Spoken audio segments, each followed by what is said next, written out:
We have a lot of helpful hints to help you get prepared to pass the CPA exam. First of all, how do you actually register? You go through NASBA, the National Association of State Boards of Accountancy. They will request a lot of information from you. The New Jersey Society can help you with that. Once you understand how to register, and let's assume you've prepared for the exam, you will actually sit at a pro-metric site. You schedule a date that's convenient for you, and you can sit for one part at a time. If you pass that part, you put it in your pocket, and it's kept as passed for 18 months on a rolling system. So you pass one, it's got 18 months to hold. Then you can sit for the second, the third, and the fourth. And of course, one of the very big questions people ask is, what part should I sit for first? Let me give you an idea. There are 4 parts. There's financial, there's regulation, there's auditing, and there's business concept.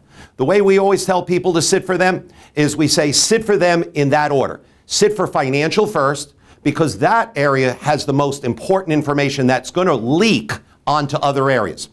Then sit for the regulation, because it covers tax and it covers business law. Those will be necessary after you understand what the financial impact are. Then after those 2, sit for auditing.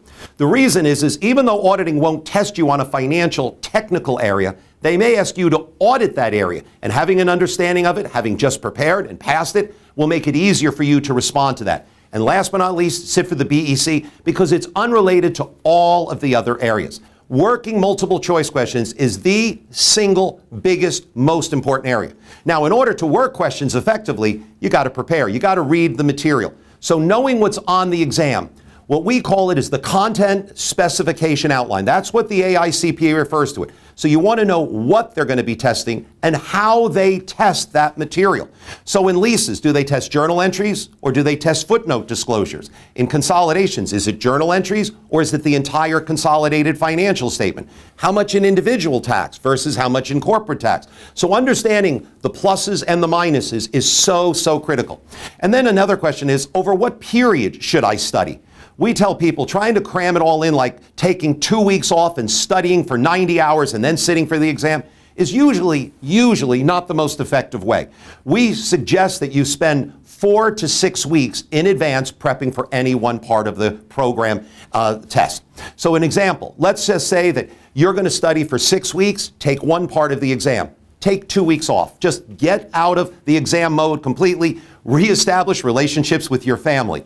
Then take another 6 weeks, prepare for the second part of the exam.